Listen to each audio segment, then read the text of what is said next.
Hey you folks, Quilly18 here, and welcome to what is not exactly a review, but we're going to call this sort of like a post-mortem of my first Civilization 6 game on Deity over here. I just, after the last stream, I was too tired to stream, but I still wanted to play Civ 6, so I loaded up, went on to Deity speed, Deity difficulty. I'm playing on epic speed, and we have discovered, right, in Civ 6, there is that early attack that happens, especially on the higher difficulties. It'll happen somewhere between turn maybe 20 to 30-ish, depending on what speed you're playing on and exactly how aggressive your neighbors are. In this case, it was the Aztecs and Japan simultaneously declaring war on me around turn 25 or so, showing up with a lot of units, including, of course, the Aztecs have their Eagle Warriors early on, which have a strength 28 versus my Warriors' strength 20. So they get a substantial military boost. And sort of tanking that first wave can be a little tricksy because by that point, you haven't had much time to produce anything. You're lucky if you got maybe, 2 or 3 warriors, a slinger, and maybe a settler because you need to expand a little bit by the time they come at you. And they're going to be coming at you with 8 or 10 units, probably. Not to mention, often I seem to happen where it's doubled up on that. And I was able to push back. I was able to negotiate a very quick early peace with Japan and then just crush the Aztecs, get a whole bunch of money, start to get some, I don't know if I got a city on the first wave, maybe not, you know what, because I think at that point, America had declared war on me, so when the Aztecs came up and offered me something like, it was ridiculous, like 30 gold per turn, really, really early in the game, I took that, and then I went and grabbed some cities from America. Then after that, all I did is I built up military, and I was able to just roll over the Aztecs on a subsequent war, and in fact, I think Japan declared war on me, which is when I decided to go and punish them for their impudence and basically reduce them down to one final city. Same thing as I did with the Aztecs. I left America. I think they had a couple of cities left. I think they had Chicago and New Orleans. And then since then, they've rebuilt quite a bit. But that's it. And so far, I've just been taking up. If we take a look at the score list, again, this is my first Deity game, and I'm not the best Civ player. I'm okay.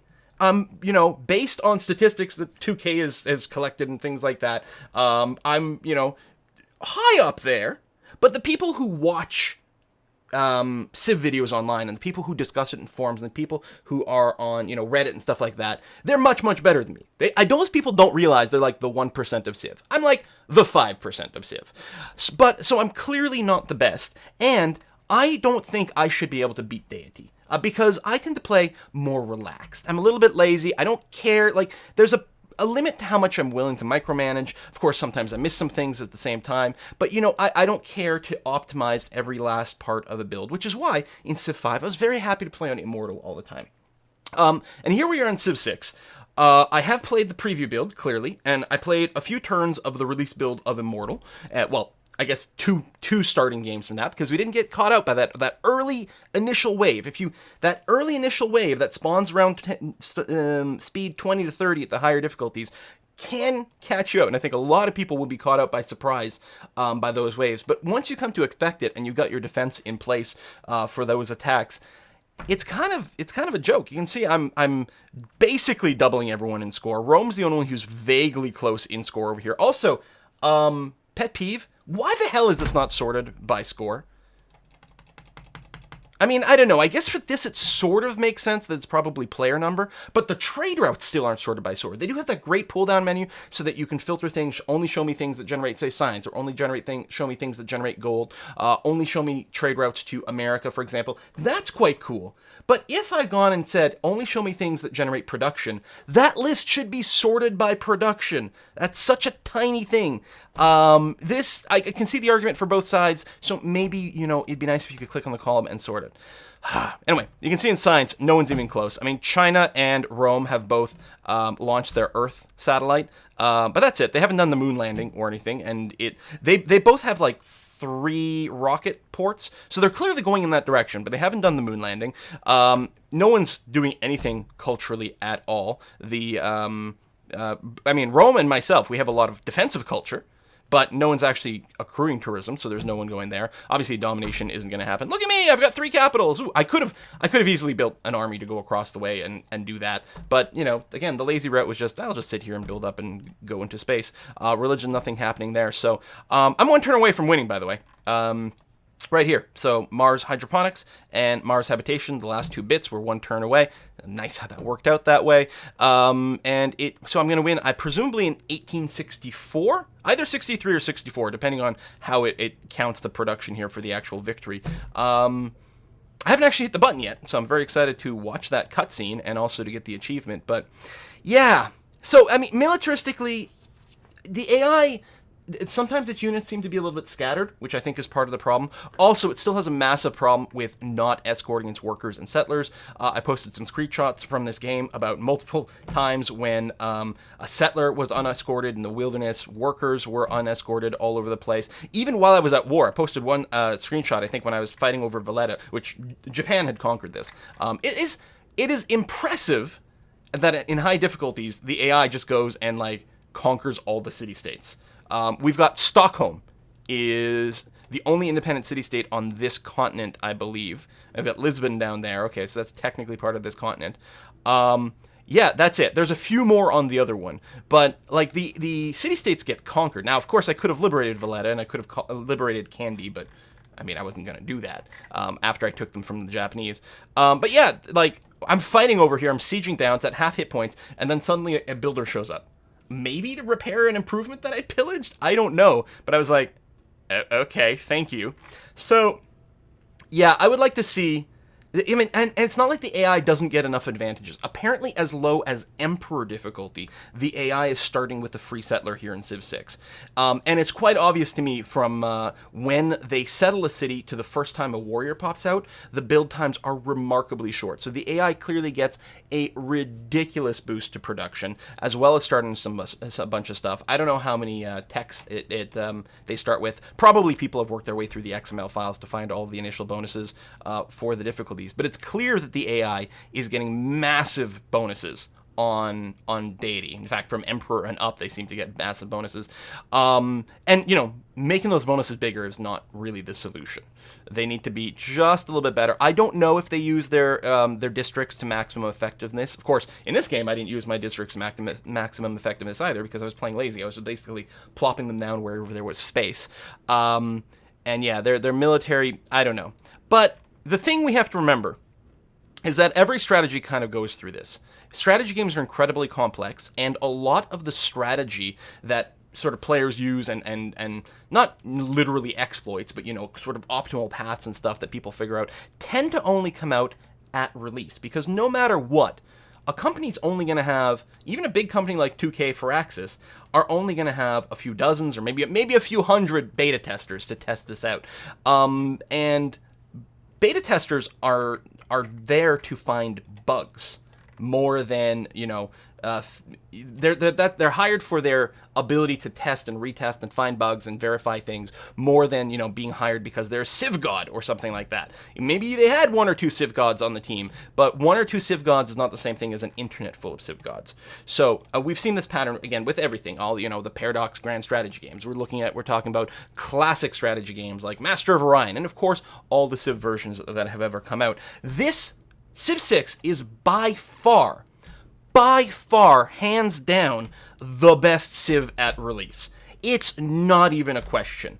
Civ 5 has turned into an incredible game, certainly. But at release, it was a horrible, broken mess, very buggy, full of memory leaks, bad performance, the AI was horribly shitty, everything was unbalanced. But you patch and you improve and you come out with expansions and it improves over time. And it's an organic process that I don't think you can get away with any success or sufficiently complicated strategy game. I think it's inevitable that the release version, unless you do like, okay, we're going to finish it and then we're going to spend another year doing nothing but playtesting it for balance. But that doesn't work. When you finish the game and it's a working game, at a certain point you have to release it. But hopefully the patch support will be there. Hopefully the interaction with the community will be there. It's like, oh, you know, I've noticed the AI does this. This is probably something that's not optimal. Point that out. When you're talking about 1 million players, then you can really find the nitty-gritty optimizations that account, and they're tiny. These are all tiny little things that are going to be harder to see. But when you've got enough eyeballs, hopefully they're there, and hopefully there'll be the post support. I do know that they're talking about they did say, even before release, that they'd planned like a couple of sort of mini DLCs later on, probably for some more civilizations. I expect we'll probably hear about Poland soon, since we do see the Winged Hussar in the the intro video. So that means, I mean, they've clearly committed to having a post-release team, and I'm hoping that means, you know, continuing game balance tweaks here and there. Hopefully, you know, if it's super moddable, as they say that it is, they say it's more moddable than any previous version of Civ. Well, I mean, they're historically one of the reasons I loved Civ 4 the most and Civ 5 the most is because both of them got community patches to tweak the AI behavior and make the AI considerably more potent. And so I am certainly not saying that this game is broken. I mean, this is certainly, you know, a 9 out of 10 kind of release. But, you know, would I say 9.5 out of 10? Maybe not as is. Maybe not as is. Certainly not out of 10. I had a lot of fun with this thing. I think I'm going to enjoy this version of Civ more than any other. And it's like I've said before, I only take the time to critique things that I care about because I sort of spend the brain power to like see it. It's like, oh, I like this so much, I just wish it were a little bit more. And so I'm really seeing that here. I don't take my words to think that I am bashing this game. Holy crap, am I not. Definitely a great game. Again, best Civ ever at release. In fact, I don't think, you know, like with Civ 5, it was like, Civ 5 was, you know, okay, kind of a hot mess at release, and then got patched and improved. But there were still a few missing features. We're like, oh, I kind of wish there was this or that, which eventually came out with the expansions. With Civ 6, I'm not even thinking at this point, wow, I can't wait for them to have an expansion that adds blah. Right now, I can't really imagine anything that feels like it's missing from this game. It's mostly all right, it's good. Now, let's hammer out some tweaks that we would like to see to make it even better and more polished. And then, honestly, if there was never an expansion, it was just like, all right, and then modders will go crazy and make some interesting changes. That would probably be sufficient. Although I suspect that they will probably want to put out at least one expansion of this game, and I suspect that it will improve things. But I'm hoping, yes, hoping. I don't know how you would spell that, but I'm hoping that there's some great post-release patch that really just fine-tunes a few things over here. And honestly, if you are, again, I'm not the world's greatest Civ player at all. I'm definitely not in that top 1%, but I'm probably in that top 5%. If you're not there, this game will kick your ass. And it will not feel like there's a deficiency in the AI. At all. Tons of people on Reddit are posting like, at King difficulty, I got my butt kicked. Yeah, that's going to happen. Especially in the early years of the game, where the AI is very happy to go to war because there's not much warmongering penalty, which I think is very appropriate. Yeah. So yes, I think this is a 9 out of 10 game, and I'm hoping that after the first patch, it'll become like a 9.5 out of 10 game. I'll give it an extra 0.1% just by itself if they sort the frickin' trade list by, you know, production or whatever when you use that slider. I mean, it was in Civ 5, and for some reason it never properly made it into Beyond Earth. No matter how many times I bitched about it, we had to use a mod to get a proper sortable trade route menu in Beyond Earth, which just, I don't understand. Like, am I alone? Does this not bother anyone else? Maybe I'm just weird. I don't know. But anyway, that's my post-mortem / not really a review, but review-ish kind of thing for Civ 6. Again, I do think it's good, and therefore the tiny little warts bother me. Thanks for watching. Oh wait, hold on. What am I doing? Ha! I have to hit next turn so I can win. I want to be here. I wanted you guys to be here for my very first Deity win. So let's go ahead and do that. Oh! No, I was supposed to nuke first. Arg. Oh no. I have subs off the coast of Rome. Ah, come on. I messed this up. I'll have to reload it for the nuke. I'm please waiting. And yeah, I'm still curious if it's going to go to 1864 for the win, or if it'll count as a win 1863. Achievement unlocked, godlike. Achievement unlocked, game settler match. Achievement unlocked, Irish heartbeat. Irish heartbeat? What does that mean? Oh, I guess I can hit one more turn, and then I can go and nuke them. Achievement unlocked, warlording of others.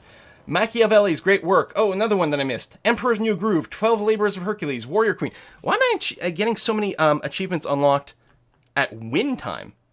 8 is enough. Tectonic Shift, the test of time. Oh, these are probably all like win a game as a certain race, on a certain map, on a certain time scale, da-da-da-da-da-da. Achievement unlocked, Mission to Mars. Well, that was very satisfying. I know you guys can't see the pop-ups, but all right. That's Space Project 1, Space Project 2. Oop. Beep. Beep. Beep. We thrust forward into the unknown. The first pioneers set forth on an uneasy course. And yet once again did our people thrive. Now, Kerbal. under your leadership, we plot a new course and make another world our own. Excellent. I had won a space victory in the press preview, but there wasn't a video for it. Much as our ancestors did ages ago, we thrust forward into the unknown. The first pioneers set forth an uneasy course, and yet once again our people thrive. What's my ranking? Louis the 16th. I went to space in 1864. I wonder what the logic is there. Anyway, I'm not going to go through the graphs because it's not going to be as meaningful for you guys, but let's go ahead and just one more turn this and drop a nuke on these guys' faces. I wonder if it'll still count as an achievement since it's after the game. Thermonuclear device. Declare war. Whoa, there's the launch. There's the launch. I haven't done this yet. Very excited. I wonder if I can launch it from a million miles away. I parked my stuff close. Holy shit. That is, wow. That is some kind of damage.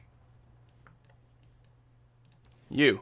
Okay, I don't have another thermonuclear device, just a nuclear device. Okay, so I can... Oh, okay. Red is actually the range. It's kind of odd. Why wouldn't it be green? I guess because it's danger zone. All right, let's nuke Rome. Commence bombing mission. Proceed. Did it have a dialogue confirmation for the thermonuclear one? I'm not sure. Screenshot. Screenshot. Screenshot. Screenshot. Okay, it didn't kill as many people. Look, it brings all the defenses down to 0. So if you have any unit nearby,